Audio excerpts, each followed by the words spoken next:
Nesse isolamento social, uma coisa que tem que ficar muito clara: o seu principal inimigo é você mesmo.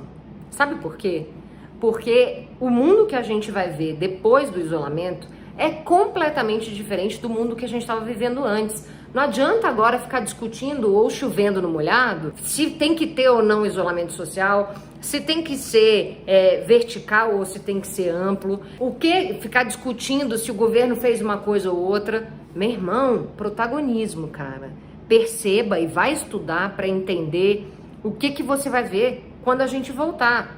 Porque o fato é, rolou uma puta correria das empresas para poder se adaptar para produzir remotamente. Rolou uma puta correria dos empresários para entender como sobreviver com um impacto significativo em faturamento. E aí eu tô falando aqui não só dos grandes, mas principalmente dos pequenos, que não têm educação financeira, por exemplo, para poder manter um fundo de reserva para momentos de crise, porque igual a essa que a gente está vivendo, eu acho muito difícil alguém da minha idade, por exemplo, ter passado. Terceiro, tá mudando o hábito de consumo. Meu pai, que tem 80 aninhos, aprendeu a mexer nos aplicativos, tá fazendo compra online. Você acha que quando voltar, sair do isolamento, ele vai sair de casa para ir comprar um remédio? Ou ele vai sair de casa para fazer compra? Duvido. Ele vai se manter ali nas atividades que ele realmente tem prazer. Mas mais do que isso, a gente tem que se tocar que as nossas relações mudaram. A forma como a gente cria, a forma como a gente desenvolve projetos, como a gente testa negócios, a gente teve que fazer isso, meu filho, muito rápido. Mas começou também um processo, e ele vem bem juntinho aí com a ideia de implantar e capacitar as pessoas para o trabalho remoto, mas que é muito mais profundo do que isso, que é a implementação de cultura co, que é você conseguir entender que é possível trabalhar em rede, que não é necessário, se você tem conhecimento para trabalhar de forma autônoma, que você não precisa ter aquela relação elitista. E aí aqui, bicho, eu vou ter que falar de uma outra coisa, não cabe mais a discussão se vai ter que ter a reforma ou não. Assim, é matemático, não vai ter gente suficiente para trabalhar e gerar riqueza para pagar todo mundo, porque a população do Brasil está envelhecendo. Então, toda vez que a gente vai discutir sobre mercado de trabalho, a história, por exemplo, do mercado público e privado, as diferenças de remuneração, se vai aposentar com função incorporada ou não. Cara, não cabe mais uma discussão se tem que ter ou se não tem que ter. Tem que ter, porque senão não vai ter como pagar. Simples assim. Então é melhor pensar numa alternativa agora e a gente conseguir abrir mão agora de algumas coisas enquanto ainda há tempo, do que chegar lá na frente e quebrar. E chegar lá na frente tem que enfrentar, às vezes, uma crise muito pior do que essa.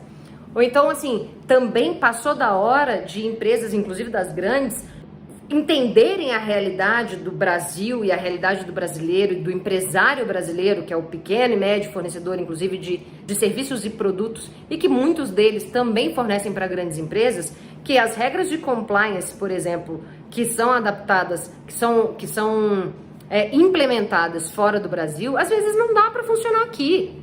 Por quê? Porque a gente tem uma cultura diferente. E aqui fica uma chamada, inclusive, para o RH, que cada dia que passa, essa galera mais jovem, por exemplo, e até a realidade que nos é imposta agora de mudanças tecnológicas muito rápidas, é óbvio que a sua formação, o seu background, ele é importante, mas mais importante que isso é a sua capacidade de mapear e entender quais são as novas tendências, aprender esse negócio e adaptar para a tua realidade.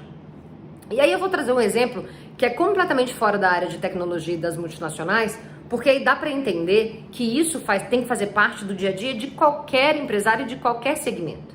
Eu acabei de sair de uma conversa com a Maria Gontijo, que é fundadora do 548, que é um salão que tem, acho que esse ano faz 11 anos, e ela é sócia do marido dela, então é uma empresa familiar e com todos os desafios de ser uma empresa familiar e que trabalha de forma colaborativa. O que isso quer dizer? Ela não tem ali, ela tem 3 funcionários CLTistas e todo o resto são colaboradores que são profissionais autônomos. Eles são responsáveis pela sua própria geração de receita. E aí, no momento de crise, o que aconteceu? A galera ficou desesperada. Por quê? Porque não tinha um fundo de emergência para lidar com isso. Então, muito embora tivesse uma relação de trabalho, o mindset não era um mindset de empreendedor, não era um mindset de empresário que tem que manter ali um capital de giro, que tem que ter fundo de emergência, que tem que se adaptar, por exemplo, para um mês faturar 10 e no outro mês faturar 7.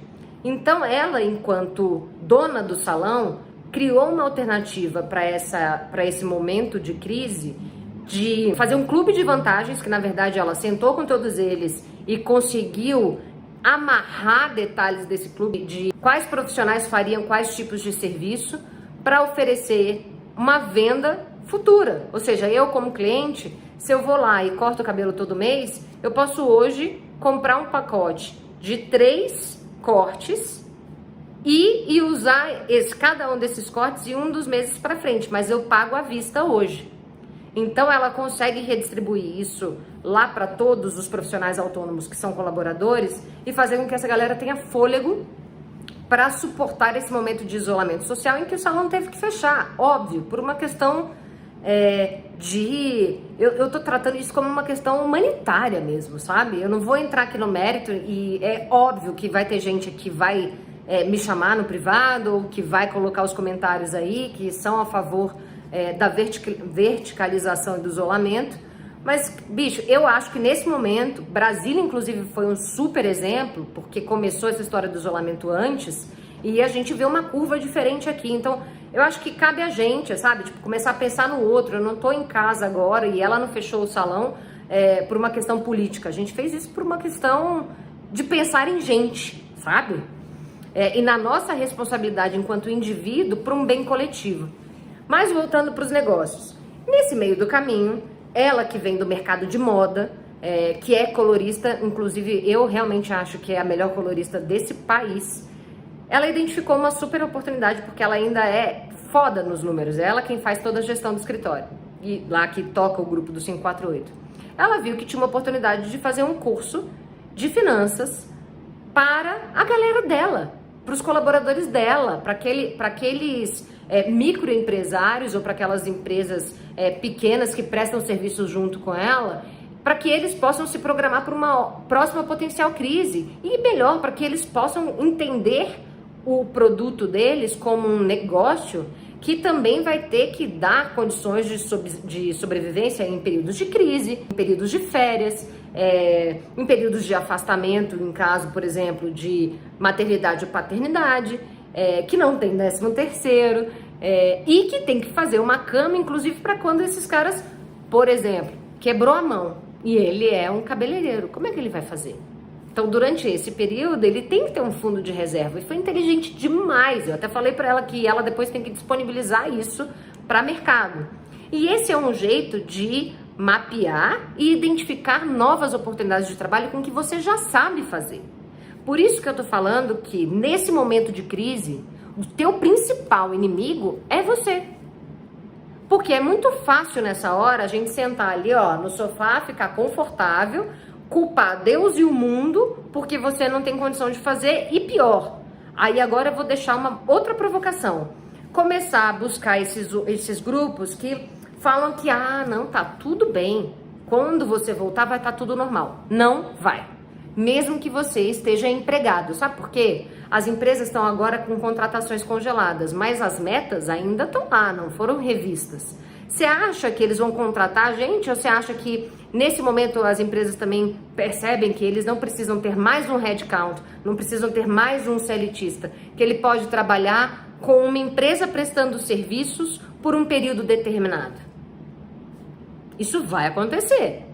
Você acha que não vai acontecer de quando você voltar para a sua empresa, para o seu emprego, na hora que a galera for avaliar performance, desempenho, que se o teu desempenho no trabalho remoto foi diferente, você acha que vai ser tudo bem, que você vai ser promovido do mesmo jeito que aquela pessoa que foi para o trabalho remoto? E eu não tô falando de horas conectadas não, tá? Eu tô falando de entregas, eu tô falando da forma de se organizar e conseguir produzir, não necessariamente no tempo que você está conectado, mas sim com o que você fez e o que você se propôs a entregar, dadas as suas próprias limitações e particularidades de dia a dia. Por quê? Porque daqui a pouco, e não é de agora que isso está sendo falado, a gente não sabe qual vai ser o mercado de trabalho dos nossos filhos, por exemplo. Só que a gente vai acompanhar todas essas mudanças. E mais forte é aquele que consegue se adaptar mais rápido. Ou seja, entender as suas próprias habilidades, o que você tem de positivo e o que você precisa desenvolver, porque é possível desenvolver. Só que se você entra numa zona de conforto e, para piorar, encontra pessoas que corroboram para esse momento de não produtividade, aí, meu amigo, realmente talvez não tenha espaço para você nas próximas oportunidades do mercado de trabalho. E eu não estou falando isso para ser pessimista, não, pelo contrário. É porque eu hoje, assim, se a gente for parar para olhar cíclico, né, historicamente falando, a gente trabalhava lá no campo, certo? Aí, quando as máquinas chegaram lá, rapidamente a gente migrou para onde? Para dentro das indústrias, não foi isso? Aí, quando começaram a automatizar as indústrias e uma galera perdeu o emprego, essa galera foi para o quê? Para os serviços. Então, graças a Deus, temos aí possibilidade de trabalhar com o Uber, de trabalhar com o Rappi. Por quê? Porque a gente está falando, inclusive, de mão de obra qualificada, tá? Bem qualificada, que foi para esse tipo de serviço de terceirizados, porque a grana vem mais rápido. E aí, meu amigo, eu vou te falar, quando a gente só tiver carro autônomo e quando a gente tiver todas essas ações de suporte completamente automatizadas, quando a gente não precisar mais, por exemplo, quase derrubei aqui, quando a gente não precisar mais, por exemplo, do carteiro vindo aqui na porta, que a gente vai ter um monte de dronezinho voando entregando. Eu não tô falando disso de uma realidade para daqui a 15, 20 anos não, tá? Eu tô falando de uma realidade ali, ó, papum. Isso quer dizer que a gente tem que se preparar para uma mobilidade de cargos muito mais ligada a habilidades e muito mais ligada à nossa capacidade de adaptação a esses cenários do que qualquer outra coisa. Então, meu amigo, eu sei, é fácil a gente sentar agora na frente lá do Netflix e falar, também sou mãe, também estou com as crianças em casa, sou empresária, tenho aqui as minhas dificuldades, não é sempre mil maravilhas, a gente também teve que passar por todo um esqueminha do como vamos renegociar, com quem que a gente vai falar, que tipo de produto a gente vai lançar, quais tipos de projeto a gente vai pegar, vamos apertar os cintos. Eu sei que eu parto de uma posição de privilégios, mas eu tô falando que independente de onde você tá, nesse momento, de fato, principalmente porque tem um monte de curso online gratuito. Ah, mas eu não tenho internet aqui. Bicho, você tem no celular. De alguma forma, você tem algum tipo de conexão. Que não seja durante o isolamento, pode ser um pouco depois. Tem internet gratuita em vários lugares, por meia hora, 40 minutos. E tem uma cacetada de curso já disponibilizado de forma gratuita para você também entender essa nova dinâmica. E eu também sei, como alguém que já passou por depressão, que é muito difícil superar isso quando você acha que tá tudo, que você já tá lá no fundo do poço. E aí, cara, eu te falo que ninguém vai soltar uma corda. Quer dizer, podem até soltar, mas a corda nunca vai chegar lá no fundo. Você tem que ser responsável por se levantar a mão e ter força para puxar. Então, se liga, seu principal inimigo nesse momento é você. Pega um tempo para si, organiza as ideias, entende o que você tem, que cada um de nós tem sim habilidades, tem habilidades que podem ser desenvolvidas e é hora de repensar, porque daqui a pouco essa estrutura que a gente tem, a gente não vai ver mais. Falou? Conta com a gente. Tamo junto.